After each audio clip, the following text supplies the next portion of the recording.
WWE WrestleMania 38 took place from AT&T Stadium from Texas, the same venue from where WrestleMania 32 happened. Mark Wahlberg was featured in the cold open of this event, which was really cool to see, and the pyros went on as it was the most stupendous two-night event in sports entertainment history as mentioned by Michael Cole. So yes, this video is about on why I think that WrestleMania 38 is stupendously underrated. Let's get started. The night one started off with the SmackDown Tag Team Championship match as the Usos defended against the team of Rick Boogs and Shinsuke Nakamura. The story was not good enough in my opinion. It felt filler as the Usos were fully dominating the tag division as a part of the OG bloodline. Anyways, the match began with a good pace but things got wrong real quick. Rick Boogs attempted a double fireman scary but his knee gave up. He got injured during the match and it turned into a handicap match as Shinsuke Nakamura fought off against both Jay and Jimmy. I wouldn't say it was amazing or really bad, but yeah, the opener could have been something else or maybe they would have delivered a banger, but things got worse, so it's alright. The Usos retained and continued their legendary reign. The second match on the card was just based on no one has ever kicked out of the Hand of Days and some weird comedy stuff between Drew McIntyre, Madcap Moss and Happy Corbin. The match was good. The pacing and the moments were there what we expected from it. Drew McIntyre became the first person to ever kick out of the End of Days finisher of Baron Corbin, who being called Happy Corbin then. Drew McIntyre celebrated his victory by cutting off the ring ropes by his sword like a piece of cake. Next, it was the father and son duo to take on two of the most hated guys teaming up. Rey Mysterio and Dominic Mysterio versus The Miz and the debutant Logan Paul. I would say I didn't have much expectations, but this match was really good. Logan Paul was impressive in his debut match and the spots were awesome. Logan and Miz won the match and Miz turned heel on Logan Paul, confusing every person watching live. And finally, it was time for one of the best matches of 2022 to happen. Big Time Backs versus the EST for the Raw Women's title. A typical redemption arc story where Bianca Belair was once squashed by the returning Becky Lynch at SummerSlam 2021. Now Bianca looks forward to redeem herself and it worked nicely here. The build up towards this was in my opinion one of the best build up for a women's world title match at WrestleMania. Becky Lynch vs Bianca Belair was a master class. That's all I can say. A match which can easily be taken as an example on how stories and wrestlings combining can create such magic. The 450 splash from Bianca Belair to a manhandle slam by Becky Lynch, it was great. There was a moment where Becky's move hit Bianca on her eye, which got her an instant bruise, and after some more back and forth action, Bianca Belair finally pins Becky Lynch at WrestleMania to become the new Raw Women's Champion. The story of Seth Rollins struggling to get a spot at the grandest stage of them all was really compelling on Monday Night Raw. Vince McMahon made it clear that he was going to handpick an opponent of his choice to face Seth Rollins at WrestleMania Saturday. Seth Rollins makes his entrance happily as he finally got what he wanted. The pyros went crazy for the guy for whom we were more than 90% sure that he is returning to the place where he belonged. The prodigal son, the American Nightmare, Cody Rhodes came back to face Seth frickin' Rollins, and what a match did they deliver. The trash talk of Rollins and the mid-match references made it amazing. The back-to-back near falls and the drama was really good. Cody Rhodes defeated Seth Rollins by hitting him with multiple crossroads. This night changed the landscape of professional wrestling and sports entertainment completely.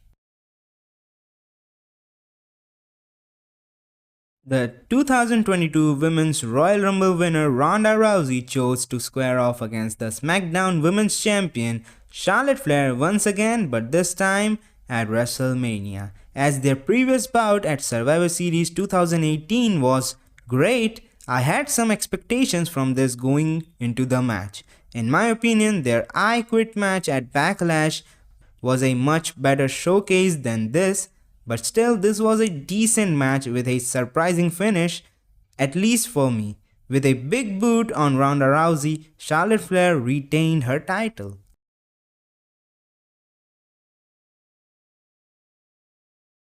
The main event of WrestleMania 38 Night 1 was a talk show as advertised. Kevin Owens mocking Stone Cold Steve Austin's hometown throughout the whole build and literally making us believe that this guy is Stone Cold Steve Austin was seriously hilarious.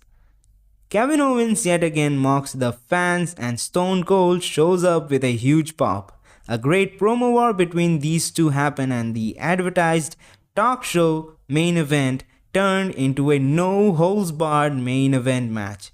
For me, it was genuinely surreal to see Stone Cold Steve Austin wrestling live at WrestleMania in the year 2022 against Kevin Owens. Austin took some bumps, Owens got some crazy bumps onto tables and got a free ride and stunned Austin by his own move, but Austin kicked out. After some more entertaining spots, Stone Cold Steve Austin defeats Kevin Owens and ends the night 1 of WrestleMania 38 in a celebratory mode.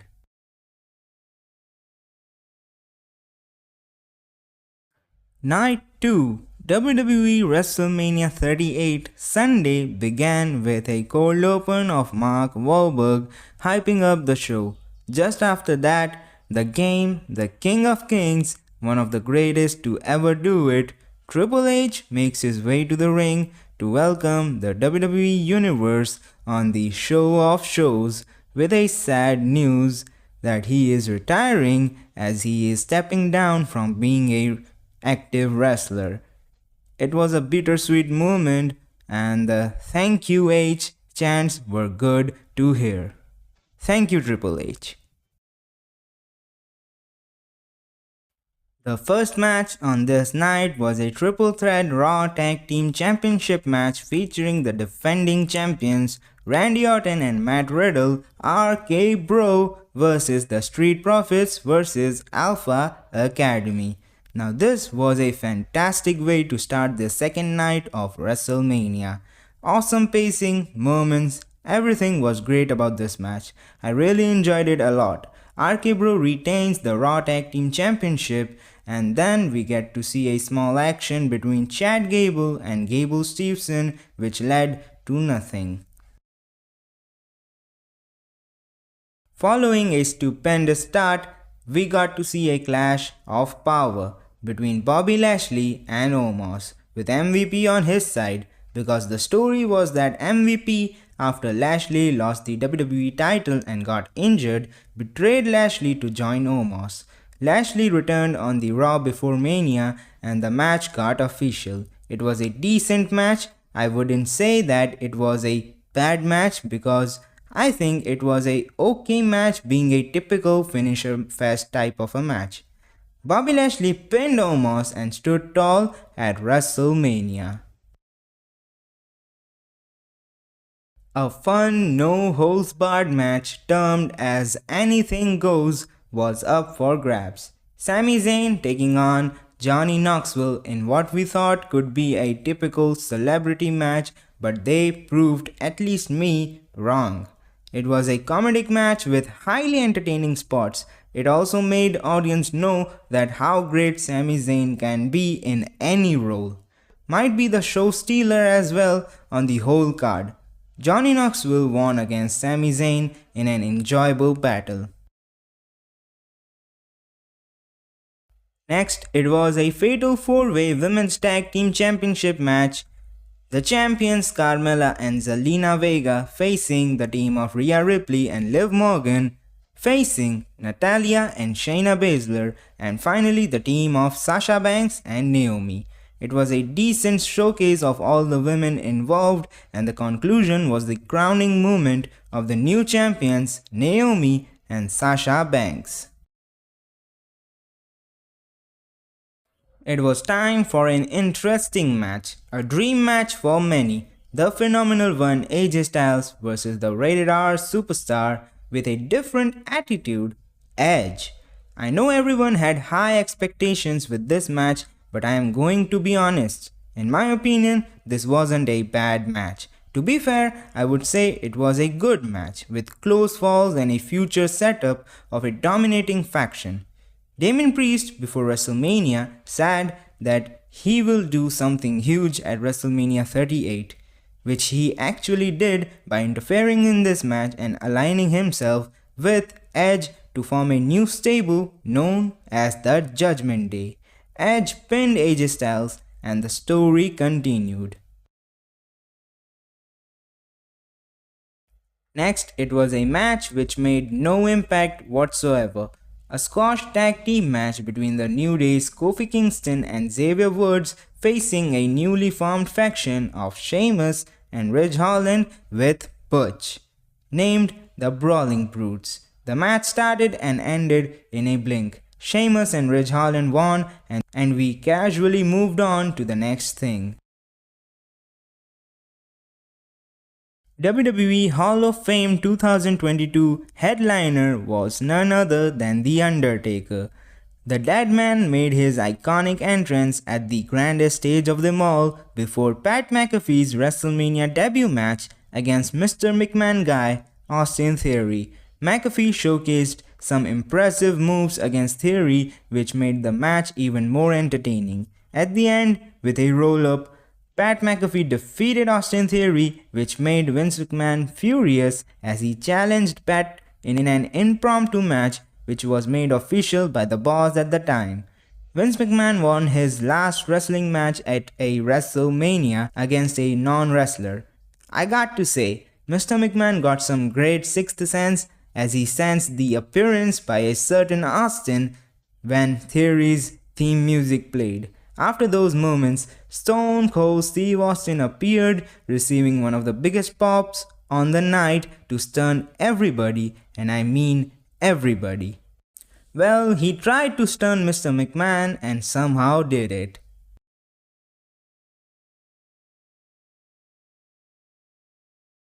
Later, it was about time for the main event of WrestleMania 38 Night 2. Termed as the biggest WrestleMania match of all time because it was a World Champion versus World Champion unification match. The Universal Champion Roman Reigns versus the Royal Rumble and Elimination Chamber winner, the WWE Champion Brock Lesnar, in a winner-takes-all main event. Certainly, the build towards the matchup was really good, but the match delivery was as expected, a finisher fest. The match was alright, but they still managed to do what they wanted to do. Roman Reigns became the undisputed WWE Universal Champion and it changed everything. Well, the whole show, WrestleMania 38, changed everything from Cody Rhodes' homecoming to Roman Reigns' unstoppable domination. The essence of the show made WWE WrestleMania 38 stupendously underrated in my opinion.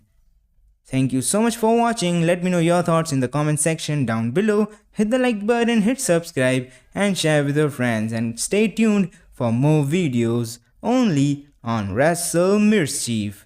Thank you guys.